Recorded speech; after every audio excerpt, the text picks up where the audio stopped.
Hello guys, I'm Francis Alila and this is my suggestion. One of my suggested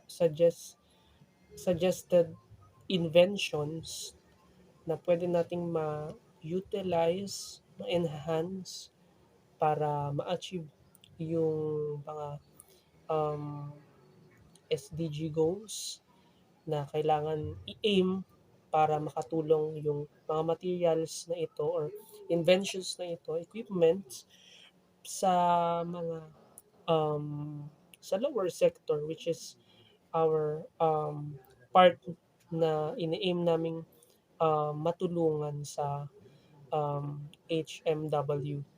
How might we? So, ang napili ko is yung SDG 7, Affordable and Clean Energy. And ito yung isa sa mga video na iyon. Yan. Makikita natin yung video na yan. Gumawa siya ng isang um, circuit, nilagyan niya ng motor, and pati na rin yung power generator. Meron ito. Gumamit siya ng motor, gumamit siya ng connections, and even the outlets. Para saan itong mga to?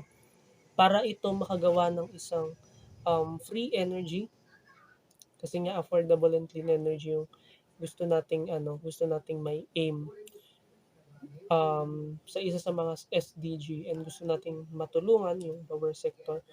So, kung magkakaroon at may utilize pa ito, paano natin siya i-utilize by increasing yung energy na kailangan ma-consume, 'di ba? Or nararapat na ma-consume dun sa ginawang forever running device na ito. Forever running device ito, at the same time, free energy yung makukuha mo dito. So, if you are short sa mga materials, sa material nyo, sa technology na charge or anything, pwede nyo isaksak dito sa forever running device na ito, so that na niya na nasusustain niya yung energy na kailangan nyo, yung ilaw, syempre lower sector yon. So, ang madalas na nagagamit nila sa bahay, electric fan, light, 'di ba?